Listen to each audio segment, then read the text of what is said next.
What's up, everybody? Welcome into the Wiregrass High School Football Report, brought to you by DGO Strategies. This is your weekly look at all things high school football in the Wiregrass. I am your host, Phillip Jordan, in-studio host and producer for Dothan Wolves Football on 96.9, The Legend. We got a fun show playing for you guys this week, continuing the series. We're having coaches on each week, each episode, to talk about the upcoming season with their teams, focusing right now on a lot of the newer coaches in the Wiregrass. And joining me on today's show will be Ashford head coach David Stapleton, going into his first year with the Yellow Jackets. And we have a really fun 30-minute conversation. We had planned 15-20. He was gracious with his time, and we got a good 30-minute conversation with Coach Stapleton on the show today. We'll talk about him getting hired back in February, going through the spring and the summer. What has he learned about his team? What excites him about this team? What kind of team can you expect offensively and defensively? And we get into some other fun stuff as well with Coach Stapleton. And also remember, before we jump into that conversation, as always, where you can find me and the podcast. You can find me on social media at PJordanSEC. Podcast is available on Apple Podcasts, Spotify, wherever you get your podcast. If you're on Apple Podcasts, please follow, rate, and review. Leave a review. I will read it on a future edition of the show. You can also leave reviews and ratings on Spotify, so please do that as well. You can listen to the show over at the Wiregrass Daily News. There's two locations there you can find it. There is the main tab. When you just pull up the site, you can see it there. You can also see it over on the sports section. Just go to the top. There's a little tab, drop down list, you can hit sports, and there's just an overall podcast tab as well. So multiple places you can find it there on the Wiregrass Daily News website. And remember, guys, you can always email me also at sportstalkphilipjordan@gmail.com. Now let's jump to my conversation with Ashford Yellow Jackets head coach, David Stapleton. Everybody joining me this week on the Wiregrass High School Football Report is Ashford Yellow Jackets head coach David Stapleton. And Coach Stapleton, I appreciate you taking the time and come on the show this week. Yeah, Phillip, thanks for having me. And I appreciate you reaching out and getting this set up. So I've been listening to your podcast and kind of, I was coming back from the beach today. So I took some time to listen to your podcast and just excited to be on here. All right. I hope I didn't scare you off or anything when you was listening to me talk. I mean, the coaches I have on are great, but I might be the part that drags down the podcast. No, it was all good. So kind of just jumping into it. Just you were hired back in February there at Ashford. How's the last 5 months been for you on the job? Yeah, it's kind of been a blur, Phillip. I was in Tuscaloosa. I was working for Adam Weingarten in Tuscaloosa County the past 2 years. And I got this job in February. And my wife, she's an accountant. And she was still working in Tuscaloosa. And I actually came down here and have been living with my in-laws in Ayrton, Alabama, for the past few months. We're now moved to Dothan. And she's now down here full time, talking about my wife. But all the way up until, the end of May, I was living with my in-laws and driving back and forth from Ayrton to Ashford every day. And would go and see my wife on the weekends. But just had to get down here and get my feet wet and, build those relationships with the kids and the people in this community. My administration, the school staff, and just really get familiar with Ashford. So it was kind of a blur, but it's been great. It's definitely a dream job for me. And it's also, like I said, it's closer to my wife's family. So that's a blessing as well. So just excited to be here and like I said, it's my dream job, and I'm just truly blessed to be here and be the head coach at Ashford. Oh, and kind of going back to that hiring process, how did that go, and what stood out to you about Ashford? Yeah, so I think the thing, Phillip, is when you're younger and you don't have any head coaching experience, I think there's two things that can happen. I think you either get promoted from within and you become a head coach of the place that you're at, or you take over a program that has been struggling. And my former head coach, Adam Weingard, did a really good job of mentoring me and leading me in a direction to take that next step and go be a head coach, from an assistant to a head coach.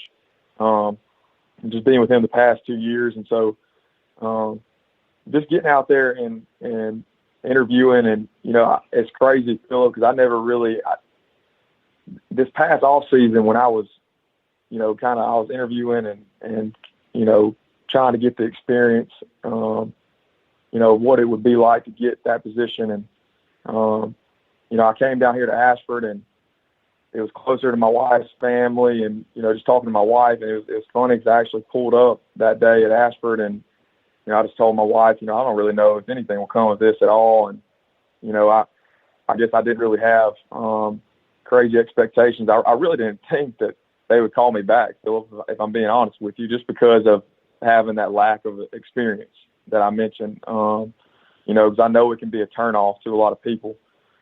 But going in there and going through the interview process with Dr. Chambers and Mr. Turvin and Coach Easterwood and Mr. Robertson, for them it was a positive. Just the fact that I was younger, and even though I didn't have that head coaching experience, they felt like I could lead these young men here at Ashford, and they felt like, that they liked my plan and liked what I had to offer and liked what I had to bring to this community. So they were willing to take a chance on me, and I'm blessed for that. I'm super thankful. I think when I came down here, I asked a bunch of people about this job, and I think the main thing was that they have the kids, they just haven't been able to put it together. So I think it's like I said, it's my dream job. It's right where I'm supposed to be. I'm super thrilled to be here and blessed. I think my job now is to help these kids and help this community and help everybody put it together. But, that takes a village, and I can't do it by myself. But, yeah, it's like I said, it's been a blur. It's been a whirlwind. And, I was super excited when they hired me. I didn't take much time. And, I told them I wanted the job. And like I said, I finished up there in Tuscaloosa and came down here as quick as I could and got my foot in the door. And we just started with strength and conditioning and getting to know these kids, and just trying to build those relationships is a huge piece. Just shaking as many hands and talking to as many people as I can, just getting my face out in front of everybody that I possibly can, has definitely helped. Going back to what you kind of mentioned there a little bit, but just when the first time you got to meet with your team, what was it like, from them, for you meeting them for the first time? Yeah, I think when I first got here, I was supposed to come a week earlier than the date I got here, and I think the kids thought I was going to show up then, and I actually showed up a week later. And I don't think they knew I was coming that day. So, I don't know that they were too prepared, because like I said, I don't think it's anything on any past coach or anything like that. I think sometimes just a place needs a change, and I'm just trying to be that positive change for these kids in this community and in this school. So, when I got here, the biggest thing was setting expectations with the kids and just letting them know kind of where I stand and what I allow and what I don't allow. And, hey, here's how we're going to do things. But, I guess it wasn't in such a, I always say, like, don't be, you can be demanding, but don't be demeaning towards the kids. I'm not going to sit there and cuss a kid up and down or do this, that, and the third, but, I'm going to let you know firm where I stand and what our expectations are, what our standards are. And, I think when I got here, one of the biggest things was kids like wearing Crocs in the weight room. And it was like a little thing like just bringing your tennis shoes. Like let's just start there and let's build from there. This is how we're going to carry ourselves in the weight room. This is how we're going to put the weights back on the rack. This is how we're going to clean up. This is how we're going to keep the place clean. Wearing a shirt in the weight room. Just things like little expectations like that have helped us leaps and bounds in the past, like you said, 5 months. So it's just big, setting that expectation, letting the kids know where you stand. And I think, too, we talk a lot about structure. And I think these kids, whether they like it or not, I think deep down they all want structure. And they might tell you different, why can't we just do what we want to do? But the way I grew up and the programs I grew up in were really good programs with really good coaches, and it always had structure. And I just think these kids are hungry for that. And so I'm just trying to provide them as much structure as I possibly can. So, I think that's going to help us have success here in the long run. With the team going through, spring, you had a spring game, and then also as you're going through the summer. What have you learned most about your team? Yeah, I think we've got some really tough kids. Our team has doubled in size, or more than doubled in size. So we got some kids out that didn't play last year. I think they finished with a little under 25 kids last year, and we finished spring 9 through 12 with a little over 55 kids. And the biggest thing I've learned, though, just from the spring game and going through summer and competition, I think we have some tough kids. We're extremely young, but I don't think they're not going to back down from anybody. They're just not. We went to a 7-on-7 at Troy, and 7-on-7. I tell everybody, I think it's it's not real football, but it is real competition. And I knew we were going to face adversity going to Troy and seeing some bigger schools. And I think there's probably 32 schools there, I think, and we were probably, bottom 5 in terms of size. I mean, we're probably third, fourth, smallest team there, but we competed well and won some, lost some, and I got to kind of see the kids and how they handle adversity, but also got to see them go up against a 5A and a 6A, and our athletes match up with theirs, and there wasn't any oohs or ahs about having to go compete against somebody that might have a bigger team or they're a bigger classification, or so I think the thing that I've taken away from these kids the most is that they're not going to back down. When I got here, we got a train track that runs through our town, and someone told me that they always heard that towns with train tracks had the toughest kids, and I'm starting to believe that. So, like I said, I think the biggest thing for me since I've been here and what I've seen from these kids is that they're not going to back down. They're not going to back down from the challenge. They're not going to back down from their opponent. So, as a head coach, that's a good thing to see. And it just kind of helps me know where our kids stand in terms of competition and how they're going to compete come the fall. So. Yeah, and I know I grew up not too far from Ashford. I know the train tracks you're talking about, and I don't care what anybody says. For some reason, they are louder in Ashford. Don't know why, but yeah. Every time I'm on the phone with somebody, it can be like the most important conversation, and that train's gonna come through and it's gonna blow that horn and it's gonna mess me all up. So it's already passed today. I think we're good, but yeah, it is definitely loud for sure. So. Luckily, I live like 8 minutes away from the school, so I think I sometimes hear it in distance. But yeah, it is definitely loud. You never want to be stuck there when it's coming by if you're in your car either, because you're just going to be. You better get comfortable. You're going to be sitting there for a minute too. That's it. Yep, that's it. Oh, talk about with your team. How are you looking when it comes to like junior, seniors? Upperclassmen, lowerclassmen. Right. So seniors, we have about 7, and then juniors, it falls down. There's about 13, 14, and then we have 2 big freshman and sophomore class. So we're extremely young. our sophomore class is our biggest class, and it's a lot of the kids that played last year. So, I mean, they had to play seven, 8 freshmen last year. I thrown into the fire. Like I said, they had less than 25 kids. And so you're talking about a kid that normally would play JV. I know when I was coming up and I was playing, I didn't start on varsity until I was a junior, senior. And I graduated from Fairhope, which is now a 7A school. When I was a freshman, we had a freshman team. And then you went to varsity as a sophomore, junior, senior. When I was a sophomore, I played JV.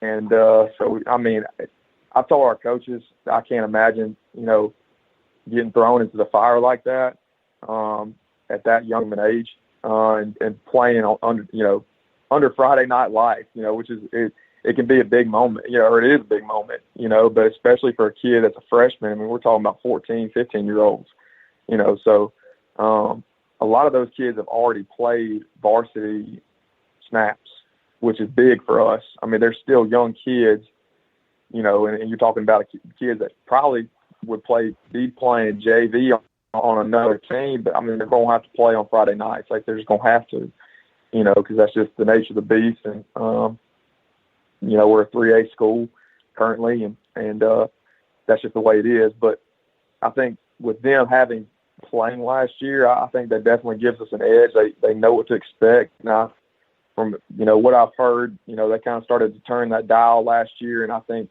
kind of started to figure it out, through the end of the fall, because I think the best thing you can do as a player is play the game, just get those reps, whether that even be a JV football game, or live team reps at practice. But the fact that they got so many snaps going into this year, that helps us tremendously. I think we've got to grow up mentally. We need that. And like I said, we're still young. And I mean, we got freshmen. They're going to be sophomores and 8th graders. They're going to be freshmen. So they're not where they need to be yet mentally. But in terms of just getting out there and having that experience on Friday night, I think that definitely helps us and kind of gives us an edge there. So yeah, we're extremely young, but I think our senior class, as small as it is, I think has a chance to leave their legacy. And finish out strong. So I think they have a chance to show these younger athletes, how to lead and how to finish. And I'm super excited about every class we got. I know last year there was one kid it's our junior class now that's coming up. I think they might have had like 2 kids in it. Now it has like 13. So that's grown. Like I said, I'm super excited. We've got more kids out from other sports. We pulled some from baseball. We pulled some from basketball. So being here at Ashford too, it helps. I'm in the weight room all day, and I see every single male athlete that comes through the school. So when I first got here, I was having to recruit as much as I could every day. And like I said, with those relationships, having to build those relationships and just get kids wanting to come out for football, which is a task in itself. Especially when a team's been struggling, it's kind of like, well, how do I find value in that? So you got to make it interesting. You got to make it fun. Try to make it their idea. And luckily we've been able to pull some kids. So that's kind of where we're sitting at number wise, right there around about 55 kids. Looking at offense, defense, what kind of team can people expect, like style of play that you want to see from your offense and your defense? Yeah, I think offensively it's going to be pretty much, I say spread, but I think sometimes when people say spread, they think, well, you're not, you're going to air it out, but that's not really the case either. I think there's merit to both. I think there's merit to the run game. I think there's merit to the pass game. But I'm not too heavy on either side, and neither is Coach Chitty, our offensive coordinator. I think it's much more of a balanced attack. But I think it is going to be more spread than it's been in the past. And I think we got the athletes that can do it. And, our quarterback, Will Hart Lawrence, and he's going to go into his senior year, and I think the kids really gravitate towards him. And, so on that side of the ball, like I said, it's not, it's not too heavy to either side. I like to think of it more of like a balanced attack. And when I say spread, that to me multiple things, but it's really just based out of a spread. And then on defense, we're going to base off of an odd front. But there again, we can get into a 4 down, or we can get into a 5-man look, or, but base, and talking about just how we started in the spring, it's an odd front. I'm trying to get as much speed on the field as I can on defense. I think it's really hard when you go 4 down in high school. I think it's really difficult to try to find that 4th defensive lineman, especially at Ashford. I think we got a lot more skill player type kids, and now we do have some linemen, but not so much that it creates all this depth, especially with us being a 3A. Where I just came from up there in Tuscaloosa, they're 2 deep on the D line, and it's a 4-man front. And if you got that depth, that's awesome. That's why it's hard to come by. But in high school, I just think it's hard to find 4 true defensive linemen you feel good about. So I'd rather have 3 in there, and then 3 linebackers and 5 DBs. So just trying to get as much speed on the field as we can, and definitely more. I want to make the offense uncomfortable, as much as I can. We definitely like to be on the side that's attacking. I think on offense you try to attack.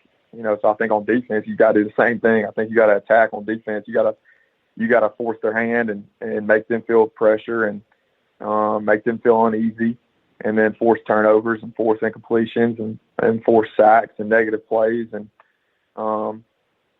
but again, I think you got to be able to play in base, and you got to be able to do like what we installed in the spring. Like you got to be able to line up and play base. You got to be able to read keys and get aligned, and then the biggest thing is running to the football. So there hadn't been one practice since spring where we go without doing pursuit drill.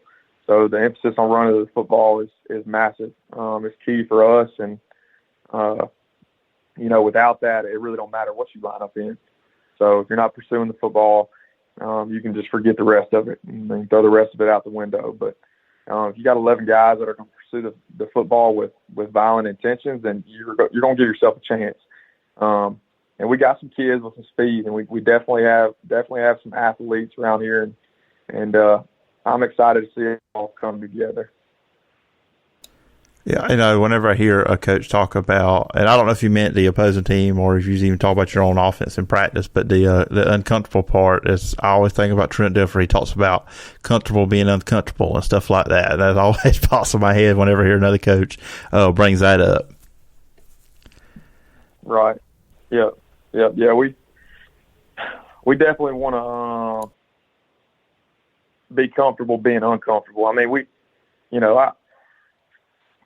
like I said, these kids, they've been thrown in the fire, and they're extremely young.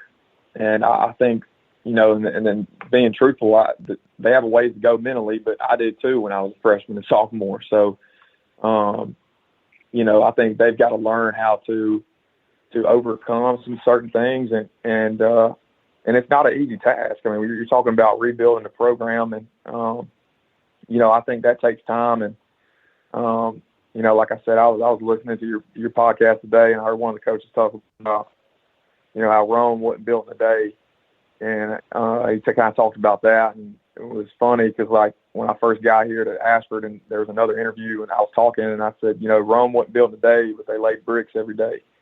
And that's just what we got to do with these kids. It's just like daily laying bricks and just being consistent with these kids, consistent messaging, and consistent with our practices, and consistent with our verbiage and how we talk to these kids. Just a lot of consistency in laying bricks, because it is not this overnight success that, like I said, I think sometimes a place needs change, but just because there's change doesn't mean there's going to be success. And I think I told you earlier, but like it takes a village. So, that's me, that's these coaches, that's the players, that's our admin, the community, every stakeholder you can think of. I mean, all the way to the people that are going to be working the chain gang. I mean, everybody's got to be on the same page for us to be successful. It's not just rolling the ball out there on Friday nights and getting after it. And that's another thing too, is like, since taking this job, I mean, you do so little football. That's really the fun part. And there's a lot of other fun things outside of the football that come with this job. But the football, seriously, is probably, I'd even say, less than 10%.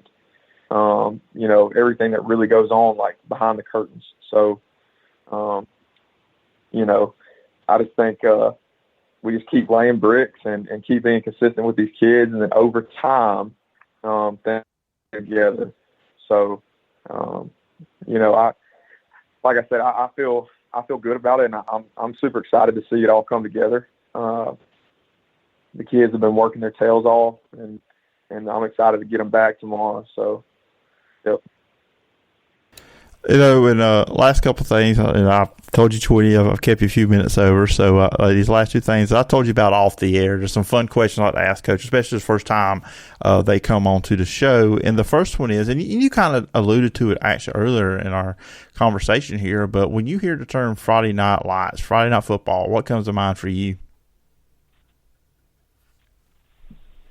Yeah, I think for me with Friday Night Lights is,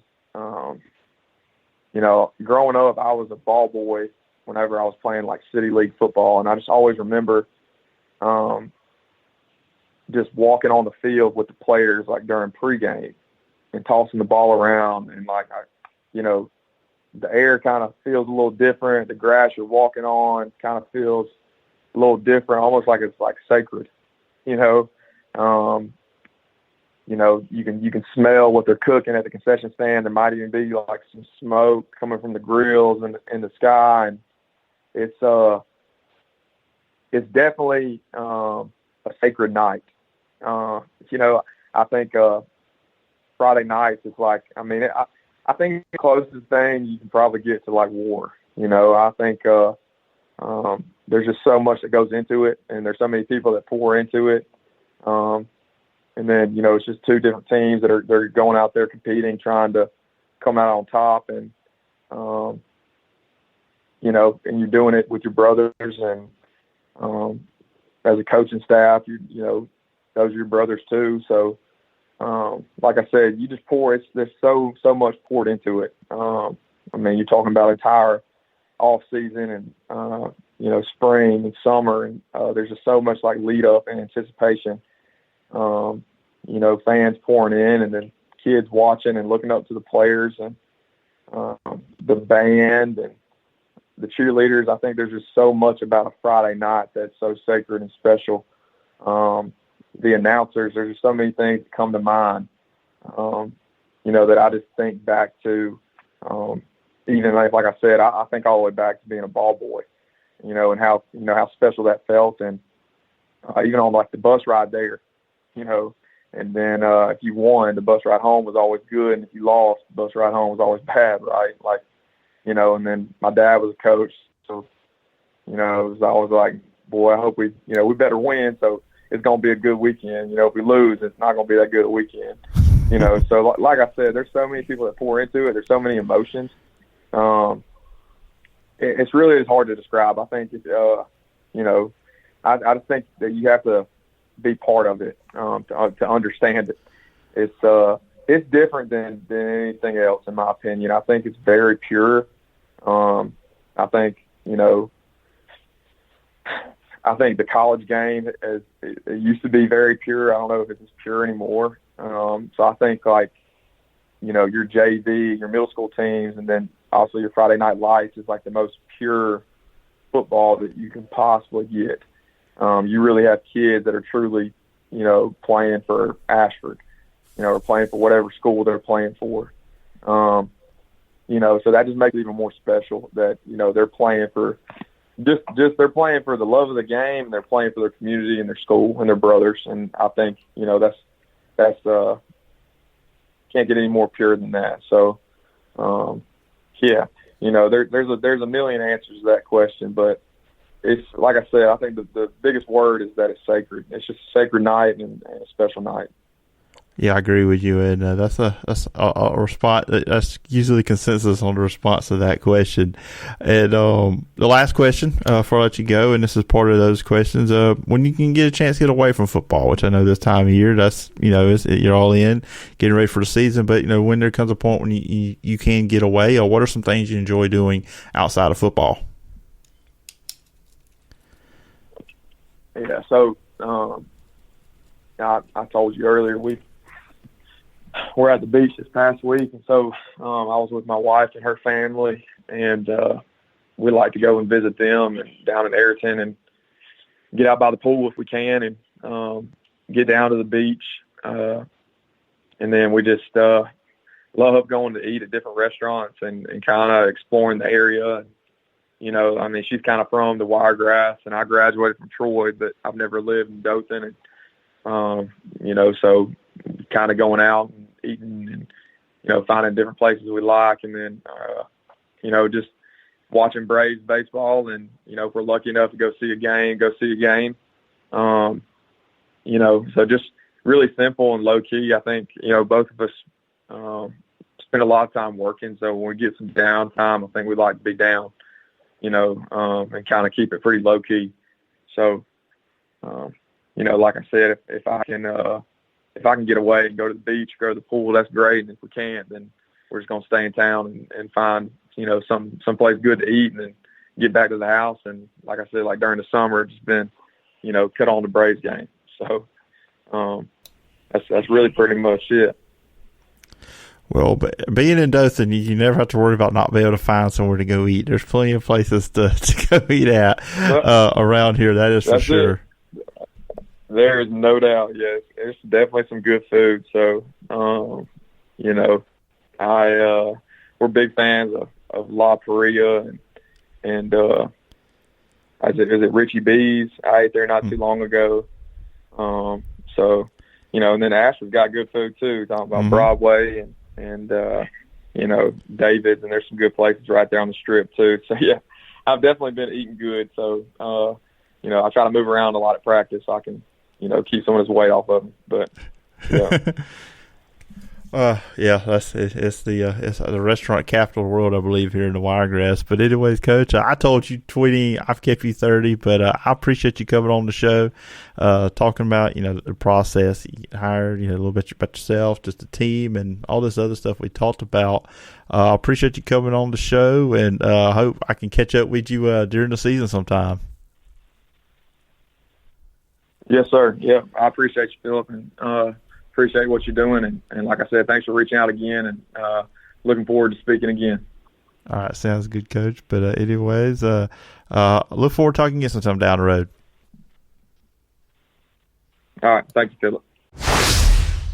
All right, once again, thanks to Coach Stapleton for coming on this edition of the Wiregrass High School Football Report. We appreciate him taking time. Like I said, we had planned 15, 20 minutes, and he gave us 30 minutes. So really appreciate the time he gave us here on the show, and hope to be able to chat with him some throughout the season. And that's going to do it for this episode of the podcast. Now, I know you guys have been kind of used to, every other week since we kind of brought it back last month. We're weekly now. This show is weekly through the state championship games. So get used to it. We're here every week with the show unless something unforeseen happens. But that is the deal of moving forward here with the Wiregrass High School Football Report. Remember, you can check the show out over on Apple Podcasts, Spotify, wherever you get your podcasts. If you're on Apple Podcasts, please follow, rate, and review. Leave a review. I will read it on a future edition of the show. You can also leave ratings and reviews on Spotify now.